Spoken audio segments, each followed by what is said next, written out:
How would life be if a wife is a servant to her husband and has no right to ask him about anything or to say no? The movie is set in the 1950s in the United States, where Jack and Alice live in what seems to be the perfect neighborhood. Their life is filled with luxury.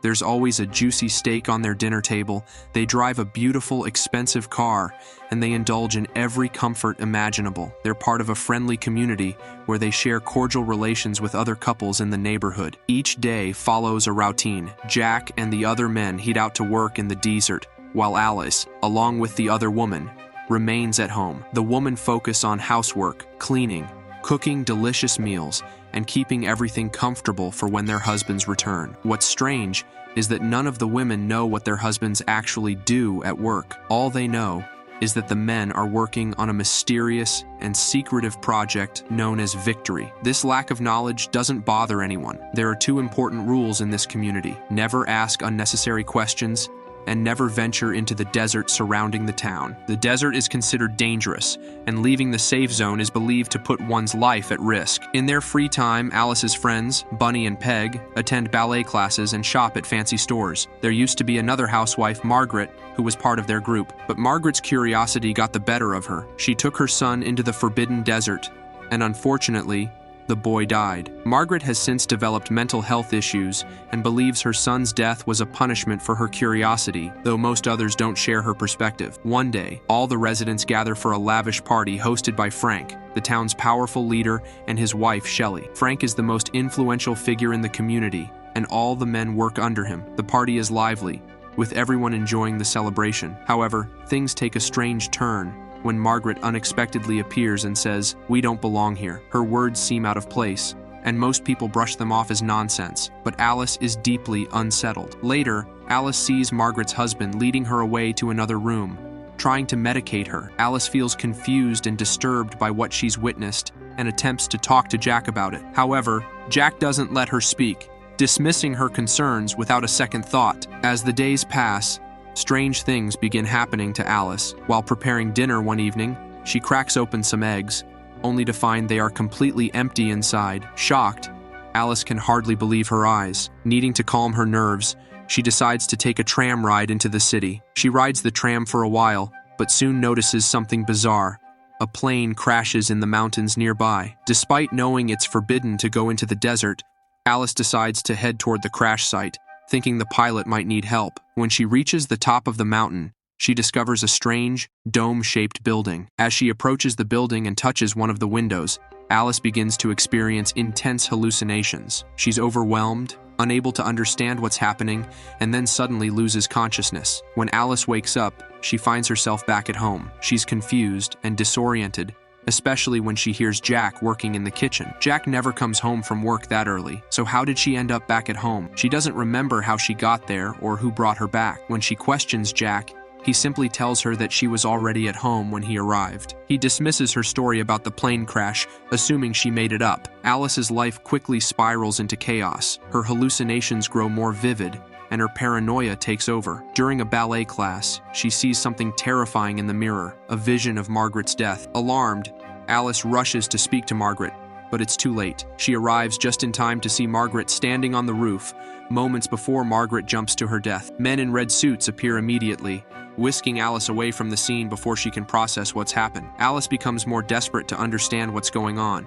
She tries once again to confide in Jack, expressing her fears and suspicions, but Jack doesn't believe her, dismissing her as overly paranoid. He convinces her that Margaret's death was just an accident. She was merely cleaning windows and fell. Dr. Collins, Frank's right-hand man, also steps in to support Jack's claims. The doctor prescribes Alice sedatives, insisting that she's just in shock and needs to calm down. While Dr. Collins is talking, Alice notices a document in his bag titled "Security Threat." She secretly steals the document, hoping it will provide some answers, but the notes inside are confusing, and she can't make sense of them. Alice is left wondering if she's truly losing her mind, or if something darker is at play. Determined to uncover the truth, Alice continues her quest for answers. The next day, the town gathers for another big party celebrating victory. As Alice watches the festivities, she realizes she can't stay among these people any longer. She asks Jack to take her home, but he refuses. Jack is on the verge of becoming Frank's partner, and this event is incredibly important to him. Unable to contain her emotions, Alice feels herself breaking down. Alice heads to the ladies' room, where Bunny follows her, concerned. Bunny tries to find out what's been troubling Alice. Alice confides in her, sharing all her doubts and suspicions, but Bunny dismisses them, urging her to forget about it and join the others to celebrate Jack's promotion. A few days later, Alice and Jack host a dinner with their neighbors, including Bunny, Frank, and Shelley. While Jack chats with his friends, Frank corners Alice in the kitchen. He hints that he knows about her conversation with Bunny and subtly confirms that her suspicions are correct, but she hasn't uncovered everything yet. Stunned by Frank's openness, Alice decides to expose him during dinner. She realizes that many of the couples share identical backstories. They were born in the same places, honeymooned at the same destinations. Alice tries to open their eyes to the truth, but everyone dismisses her claims, assuming she's gone mad, just like Margaret. After the guests leave, Alice pleads with Jack once more. She begs him to leave Victory with her. To her surprise, Jack agrees, and Alice begins packing her things. But once they're in the car, it becomes clear that Jack never intended to leave. Instead, he betrays Alice, allowing the men in red suits to take her away. Alice is subjected to electroshock therapy by Dr. Collins and his team. During the ordeal, Alice experiences vivid memories of her real life. She was a successful surgeon, working long hours, while Jack was unemployed. When Alice returns to Jack's house in Victory, she no longer remembers the recent events, but the hallucinations continue to haunt her. As time passes, Alice slowly recalls the truth. Victory is a simulation created by Frank, and Jack was complicit in forcing her into this fake world against her will. Jack, realizing that Alice has figured everything out, tries to convince her that he did it all for their happiness, to create a perfect life for them both. Alice is horrified by this revelation. Jack explains that the men in Victory are responsible for bringing their wives into the simulation, where their real bodies lie in a coma, controlled by special lenses. Desperate to escape, Alice makes a split-second decision. She grabs a glass and strikes Jack, killing him. As Jack dies, Frank learns about the situation and orders his men to capture Alice. Time is running out.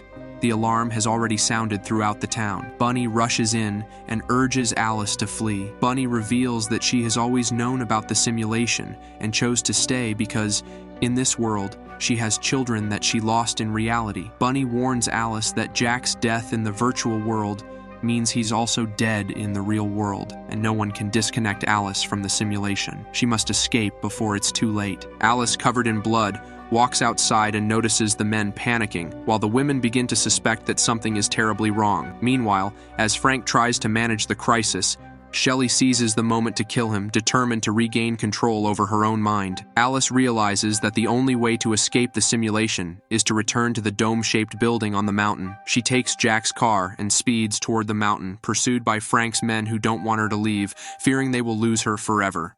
Despite the chase, Alice manages to reach the top of the mountain. Just before taking her final step to freedom, she sees Jack, or a vision of him, begging her to stay. But Alice is resolute. She no longer wants to live in a world of illusions.